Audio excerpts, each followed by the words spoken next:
저는 물리치료사가 알면 좋은 중환자 간호 이외에 의료장비와 친해지기 부분에 대해서 연자를 맡게 되었고요. 오늘 저 강의는 물리치료사님들이 중환자 재활을 하시면서 접할 수 있는 의료장비들에 대해서 간략한 소개를 좀 해드리려고 합니다. 그래서 주니어 선생님들께서는 친숙해질 시간이 있으면 좋겠고, 시니어 선생님들께서는 리마인드 할 수 있는 시간이 되셔서 중환자 재활에 대한 자신감을 가지시는 데 도움이 되었으면 좋겠습니다. 네, 우리가 만나는 중환자의 모습입니다. 각종 의료 장비에 둘러싸여서 의료 장비에 영향을 받고 고군분투하는 환자분들과 그리고 의료진 모습을 보셨을 것입니다. 그래서 이런 우리 환자분들은 입실 이후에 시술, 수술, 그리고 약물적 치료, 의료 장비 적용을 통해서 급성기 약화를 벗어나도록 합니다. 하지만 이제 이후 혈액각종 안정기에 접어들게 되어도 통증, 불면, 우울이 지속됐기 때문에 여기에 대한 영양, 재활, 그리고 신체적, 감정적, 약물적 다양한 지지 체계를 적극적으로 서포트를 해서 우리 환자분들이 이 정체기 구간을 벗어나서 회복기로 넘어갈 수 있도록 환자분 포함해서 의료진 모두 큰 노력이 필요한 순간입니다.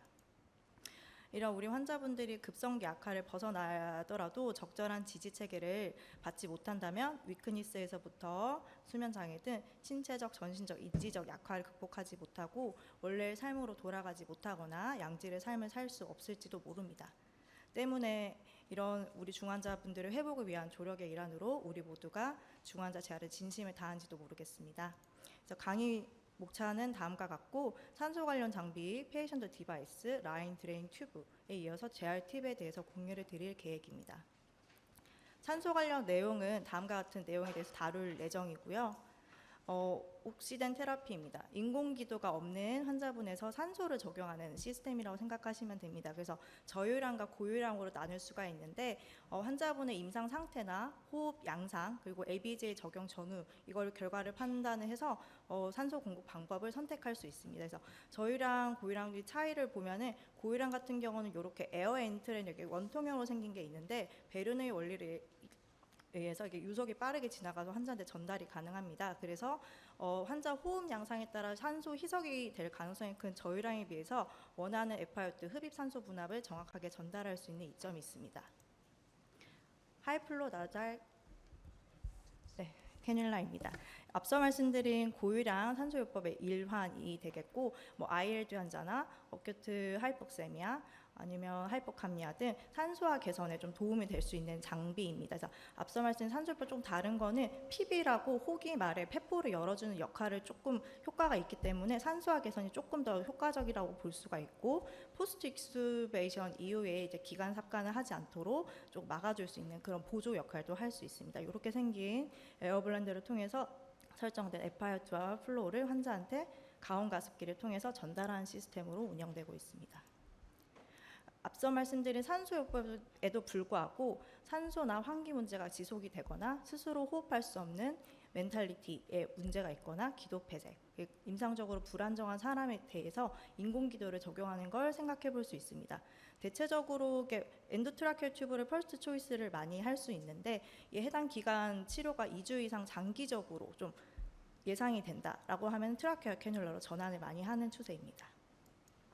이런 인공기도를 가진 환자분들 대부분이 메케니컬 벤틸레이터를 적용을 하게 되는데 그림과 같이 마스크처럼 넌 인베이시브 모드에서 트라케어 모드에서 인베이시브 모드까지 적용을 할 수가 있는데 트라케어스토미로 갈수록 조금 더 침습적으로 폐 보조를 하시는 걸로 생각하실 수 있습니다. 이런 메케니컬 벤틸레이터는 폐 실질의 문제, 스스로 호흡 유지가 잘 안 되는 상태이거나 신경계 문제, 시비어 인펙션 등 렁 스포트가 필요한 환자한테 적용이 되고요. 그림처럼 이날레이션 라인, 옥시젠 리치 에어가 환자한테 여기를 통해서 전달이 되고 익살레이션 라인을 통해서 CO2가 제거가 됩니다. 여러 가지 설정 요소를 이제 선택할 수가 있는데 호흡비를 감소까지 해서 환자분의 폐포 환기 개선이나 산염기 균형을 도모할 수 있습니다. 인공기도가 없더라도 이런 페이스 텐트나 오로나잘 마스크를 통해서 벤틸레이터와 연결해서 벤틸레이터 서포트를 하시는 모습도 보셨을 것입니다. 네, 바이팹입니다. 이거는 홈벤트라고도 불리기도 하는데 치료실에서 가지고 내려오신 걸 굉장히 많이 보셨으리라 생각됩니다. 흡기, 호기 양방향으로 산소 압력을 전달하는 방식으로 운영이 되는데 메커니컬 벤틸레이터, 앞서 말씀 그 기계 자체의 이탈이 어려운 환자에 대해서 적용할 수 있는 휴대용 장비라고 생각하실 수 있습니다. 그래서 치료실에서 이 해당 장비를 가지고 있는 환자에 좀 주의하게 좀 봐주셨으면 하는 거는 전원 연결과 산소 연결 당연히 잘 하시겠지만 요거 좀 체크해 주시면 더 좋고, 익살레이션 포트라고 환자의 숨이 나오는 바람이 나오는 구멍이 있습니다. 그래서 옷이나 다른 이물로 이렇게 덮이게 되면은 기도를 막는 일이 생기는 거기 때문에 여기가 열려 있는지도 확인하시면서 재활하시면 좋을 것 같습니다. 여기까지 산소 내용이었고, 페이션트 디바이스는 다음과 같은 내용을 다루도록 하겠습니다. 펄스 옥시미터입니다. 뭐 다 익숙하게 아시겠지만 산소와 포화도를 보기 위한 휴대가 가능한 장비입니다. 페이션트 모니터 되겠습니다. ICU에서 제일 많이 쓰고 있고 하트레이트, BP, 세츄레이션, RR, CVP 등 다양한 혈역학적 지표 중 비정상 지표가 있다면 바로 디텍션 할 수 있는 그런 기계가 되겠습니다. 그래서 재활하시다가 뭐가 비정상 지표가 발생이 되면 컬러링 또는 팝업이 뜨기 때문에 알람이 울리게 되고요. 이런 노멀 사이언스 정형에서 벗어난 느려지거나 빨라지거나 리듬이 바뀌거나 이런 경우에도 알람이 울릴 수 있기 때문에 하시면서 그 모니터 알람에 좀 집중해 주시면 좋을 것 같습니다. 투석 기계입니다. 레날 서포트를 위한 거고, 일단 투석 카테터 삽입된 것을 통해서 환자 몸에 나온 피가 투석기를 통해서 불필요한 수분과 전해질을 제거를 하고 적절한 전해질로 다시 재보충된 이후에 환자한테 전달되는 시스템으로 생각하시면 됩니다. 어쨌든 혈액 투석 자체가 심장 부담에 좀 되는 행위이기 때문에 CRRT 같은 경우는 그나마 심부담이 좀 적은 방법으로 혈액 투석을 할 수 있는 방법입니다. 그래서 급성기 불안정 상태의 환자나 급성 신장 손상이 있는 사람에 의해서 CRRT를 적용을 할 수가 있고요. 혈액 투석 같은 경우는 혈역학적 안정기에 접어드신 환자분에 대해서 4시간 정도 적용하는 것이 일반적입니다. 에크모입니다. 서큘레이터리 서포트를 할 수 있는 거고, 즉각적으로 리서시테이션이 필요하거나 이식을 위한 브리지 역할로 사용이 되기도 합니다.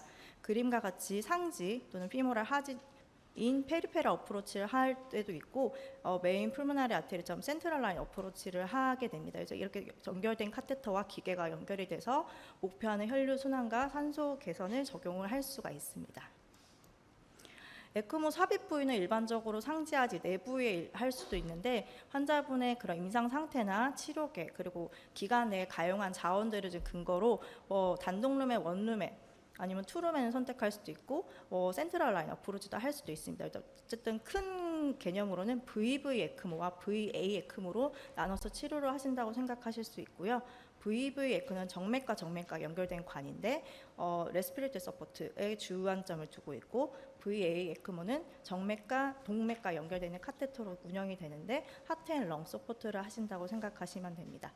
그래서 어쨌든 펌프를 통해서 아웃플로로 나온 피가 옥시제네이터를 통해서 산소화가 된 뒤 환자한테 이제 적용이 되는 그런 원리로 운영됩니다. 그래서 바드는 앞서 에크모랑 조금 다르긴 한데 롱텀으로 서큘레이터리 서포트가 필요한, 특히 하트 트랜스플란테이션 이식 예정인자에 좀 많이 사용이 되는데요. 물론 환자분의 연령과 임상 상태에 따라 그 연명치료 목적으로 적용하기도 합니다. 이렇게 생긴 인공 펌프가 심장 내에 삽입이 되고 여기에 연결되어 있는 카테터와 기계가 연결이 돼서 원하는 그 혈류 속도를 설정해 심장 관리를 유지할 수 있습니다. 그래서 앞서 말씀드린 에크모와 이 바드에 대해서 이제 재활을 하시다가 좀 주의해야 될 점은 베이스라인 바이탈이 뭐였는지 같이 확인을 하셔가지고 재활을 시작하시는 게 좀 좋습니다. 그리고 다른 관도 다 마찬가지겠지만 탈관이 되었을 때 위급한 상황이 되는 순간이 있기 때문에 특히 좀 더 많이 신경 써서 재활해 주시는 것이 중요합니다. 템포라리 페이스메이커입니다. 심장 시술 이후에 보통 이어서 오는 부정맥 장애에 대해서 단기간으로 필수적인 정맥 심박동을 만들 수 있는 기계라고 생각하시면 되고, 장기화되는 경우 퍼머넌트 페이스메이커로 브릿지 역할을 하기도 합니다. 이렇게 엑스레이처럼 심방 또는 심실과 연결되는 전선이 밖으로 이제 나오게 되는 그 리드라고 부를 수가 있는데요. 상지 또는 하지로도 어프로치 가능하고 사진처럼 에피카디알 쪽으로도 연결이 돼서 이 제너레이터랑 연결을 해서 심박동을 만들게 됩니다. 그래서 그 모니터상 하얀 색깔 환자의 리듬을 센싱을 하고 박동을 만들어서 블립 라인 이후 컨스트릭션이 되는 것을 볼 수 있습니다. 홀터 모니터입니다. 역시 부정맥이 있는 환자에서 적용할 수 있는 건데 24시간 또는 48시간 동안 기록하는 그런 장비라고 생각하시면 됩니다. 그래서 앞서 말씀드린 TPM과 홀터 모니터를 갖고 있는 환자분을 보신다면 부정맥 발생률이 다른 분보다 높기 때문에 부정맥과 그 하트레이트와 그리고 혈압 정도, 바이탈 지표를 좀 더 세심히 봐주시면 좋습니다. 베드사이드 EEG와 비스 모니터는 참고로 하시고 넘어가도록 하겠습니다. 라인 관련 내용이고요. 정맥간에서 동맥간 순으로 설명드리도록 하겠습니다. 센트럴 베이너스 카테터입니다. 많이 보셨겠지만 어쨌든 플루이드나 블러드, 드럭 투입을 위한 거고 헤모다이나믹 모니터링이 가능하기 때문에 C라인을 일반적으로 많이 사용을 합니다. 그래서 인트라주글라 베인, 서큘라 베인, 피모럴 베인으로 어프로치가 가능하고 센트럴 라인을 통해서 치료하는 그 수액 요법이 좀 장기화될 것으로 예상이 된다. 그러면 팔로 어프로치하는 핑 라인 또는 항암 요법까지 더불어 할 수 있는 터널드형인 히크만으로 전환하기도 합니다. 가운데 이렇게 생긴 거는 맥 라인으로 멀티 어세스 카테터로 일반 라인보다 직경이 굉장히 굵기 때문에 응급의 수혈 또는 수액 공급이 필요한 수술적 치료가 필요한 사람에게 적용하기도 합니다. 투석관입니다. 퀸통과 펌 카테터가 해당이 되고요. 모두 정맥 내 거치가 되는데 특히 펌 카테터는 앞서 말씀드린 히크만과 같이 터널드형으로 그 피부 피하층 내에 터널을 만들어서 삽입된 카테터로 조금 더 단기적인 치료를 요하는 환자에게 선택되는 관이로 생각하시면 됩니다. 임플란티드 포트입니다. 케모포트 많이 들어보셨을 텐데 반복적인 항암제 유출로 인한 피부 손상과 괴사를 막기 위해서 선택되어진 동전형 이식형 포트라고 생각하시면 됩니다. 페리페럴 아테리얼 라인입니다. 헤모다이나믹 그 상태를 평가할 수 있고 아테리얼 블러드 샘플도 가능한 라인입니다. 그래서 어쨌든 대동맥 밸브가 열리고 닫히면서 생기는 그 혈압과 파형을 모니터에서 저희가 확인을 할 수가 있는데요. 삽입 부위는 보통 라디알, 브라키알, 피모랄, 때때로 도달리스, 페디스, 아테리 등 여러 부위로 삽입을 할 수 있는데 일반적으로 상지에 많이 삽입을 하게 됩니다. 그래서 재활을 하시다가 이렇게 빠른 커브의 우뚝 솟은 빠른 커브가 이제 정상 폼의 혈압을 측정할 수 있는 이상적인 모형일 수 있는데 팔이 접히거나 손목이 접히거나 그런 경우에는 이렇게 커브가 완만해지거나 플랫이 되는 경우가 있습니다. 그런 경우에는 당황하지 않으셔도 되고 선열을 다시 맞춰주시면 정확한 혈압을 아실 수 있습니다. 수환관측 카테터입니다. 개심술 이후에 하트 펑션을 모니터링하기 위해 적용된 관으로서 노랗게 길다랗게 생긴 관이 수환에 해당되고 풀모나리 트렁크까지 깊게 들어가 있는 상태로 필요한 경우에 따라 풀모나리 아테리 프레셔, 카필라리 웨지 프레셔 등을 측정할 수 있습니다. 드레인 관련 내용입니다. 체스트부부터 서지컬, 뉴럴로지컬 드레인에 대해서 얘기를 좀 드릴 건데요. 수술적 접근법에 따라서 머리에 있을 수도 있고 개용술, 개복술에 따라서 다양한 드레인을 많이 보셨을 것입니다. 일반적으로 체스트가 좀 많이 보셨을 거라서 먼저 설명을 드리면 플레우라 캐비티 내에 있는 에어나 블러드, 플루이드를 제거하는 역할입니다. 또는 약물을 전달할 수 있는 통로도 되기도 합니다. 그래서 배출 배액 받고자 하는 그 컨텐츠가 에어면은 두 번째 늑가도로 많이 어프로치하고 액체류면은 다섯 번째 늑가도로도 어프로치를 하게 되는데요. 이렇게 체스트부와 연결된 흉부 배액병을 흡인기, 월 흡인기로 연결을 하는 것을 또한 보셨을 것입니다.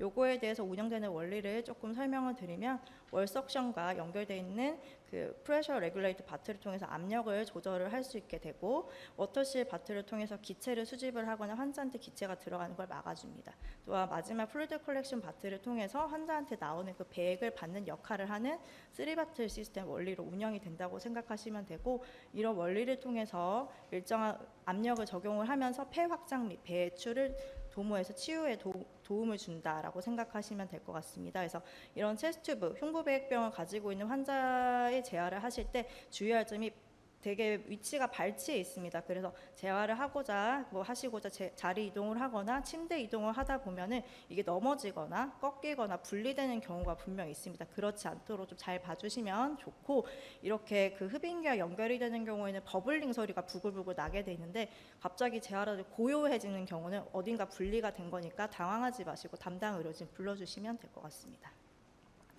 서지컬 드레인입니다. JP, 해모박, PCD, 그리고 펜로즈, 운드박, 여기 연결된 머신까지 다양한 배액관이 많이 있는데요. 어쨌든 하나의 목표로 하는 부위로서 퍼스나 블러드 플루이드를 제거를 하기 위함입니다. 이걸 통해서 감염 위험을 좀 낮추고 그 상처 회복을 돕기 위해서 적용을 하는 관이라고 생각을 하시면 되고요.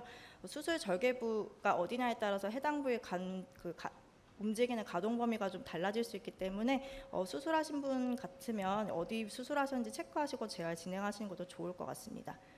뉴럴로지컬 드레인입니다.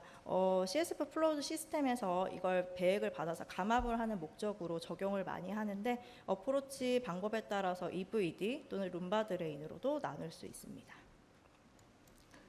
영양과 배설 관련 내용입니다. 많이 보셨겠지만 레빈 튜브와 스몰 보어 튜브 또는 PEG 이 모두 다 영양과 약물, 액체를 투여하기 위한 튜브로 사용이 됩니다. 그래서 장기간 영양 공급이 필요해서 튜브가 필요한 사람이나 상부 위장관 폐색이 있는 경우는 퍼큐테이너스로 가스트로스토미를 만드는 경우가 있는데 삽입 위치에 따라서 제주놈과 연결되는 경우는 PEJ로 불리기도 합니다. 오스토미입니다. 외과적으로 스토마를 만들어서 복강 내에 분변이나 가스, 소변을 배출을 하는 경로입니다. 그래서 스토마 기시부에 따라서 콜로스토미, 일레오스토미, 유로스토미로 나눌 수 있는데요. 이렇게 생긴 파우치를 보셨을 것입니다. 그래서 재활하시기 전에 이런 폐당 파우치가 너무 빵빵하게 컨텐츠가 많다라고 하면은 사전에 비우고 재활하시는 것이 아니에 좋습니다. 제가 급하게 설명을 드렸지만 지금까지 환자분 디바이스와 드레인 라인 튜브에 대해서 얘기를 드렸고요. 해당 디바이스를 가지고 있는 환자분에 대해서 안전하게 재활하는 방법에 대해서 다시 정리를 조금 해보았습니다. 재활하시기 전에 디바이스 드레인 라인 튜브가 어디 있는지 관찰하고 평가하는 것이 중요합니다. 그래서 이렇게 배액관 삽입 부위가 느슨하거나 헐겁게 다 벗겨져 있는 경우는 가급적이면 재드레싱을 하거나 재고정하는 것이 좋습니다. 근데 불가피하게 그게 어렵다라고 하는 경우에는 그 해당 부위를 제외하고 가볍게 운동하시는 것이 탈관 예방에 조금 도움이 될 것 같고 발치에 있는 흉부배액이 움직이시다가 꺾이거나 넘어지는 경우가 있으니까 그것도 다시 한번 봐주시면 좋습니다. 중환자분들은 부득이 많은 IVA 라인과 연결될 수밖에 없는데 그래도 불필요한 라인이 있다면 제거를 먼저 하고 시작하시는 게 좋고 운동하고자 하는 방향 보통은 벤틸레이터나 에크모, 아웃 랭스를 조정할 수 없는 그리고 또 빠졌을 때 위급한 상황이 생길 수 있는 그런 디바이스 중요한 관 쪽으로 많이 내려와서 운동을 하는 것을 추천을 드리는데 목표하는 방향으로 내려오되 의료 장비와 그런 카테터를 얼라이먼트를 잘 맞춰서 준비하시는 것이 좋습니다. 그리고 환자분 직접적으로 엣지 오브 베드나 스탠딩을 하시기 전에 수술 절개 부위가 어딘지 그 드레인 라인 튜브가 고정이 잘 되어 있는지 길이는 적절한지 평가하는 것이 좋습니다. 그래서 예를 들면은 에크모 아웃랭스가 좀 짧은 편에서 이제 환자분 하지 ROM을 하실 때는 그 길이를 좀 ROM 반경을 가늠하셔서 같이 움직이면서 재활하시는 것도 하나의 방법입니다. 바이탈은 계속 불가피하게 변할 수밖에 없을 것입니다. 그래서 재활 전중 후에 우리 환자분의 안위와 활력 징후를 보기 위해 계속 모니터링 하시는 게 좋고요. 기관마다 가지고 계신 ICU 체크리스트 있으실 것입니다. 그래서 ICU마다 그런 활력 징후별 범위가 조금 다를 수는 있겠지만 내용을 좀 숙지하셔가지고 활력 범위나 지표에서 벗어나는 경우, 변화가 있는 경우는 의료진과 상의하셔서 이렇게 혈압이 올라가거나 하트레이트가 빨라지거나 세츄런이 떨어지는 변화가 있다면 환자 상태를 계속 평가하고 휴식을 하고 진행을 다시 할 건지 멈출 것인지를 판단해 주시면 좋겠습니다. 지금까지 이제 안전하게 재활하는 팁에 대해 설명을 드렸는데 이걸 반영한 동영상 한번 보시고 마치도록 하겠습니다. 이렇게 얼라이먼트를 맞추고 디바이스랑 라인 정렬을 맞춘 이후에 이렇게 환자를 세우고 세운 이후에도 안위와 라인, 드레인 루브가 당겨지지 않는지 분리되지 않는지를 체크를 하게 됩니다. 그리고 앉히시기 다시 또 포지셔닝 정리하기 전에 자세를 바꿔서 다시 라인, 드레인 튜브 확인, 환자분 상태를 보고 안전하게 마무리를 하면서 종료합니다. 네, 이상입니다.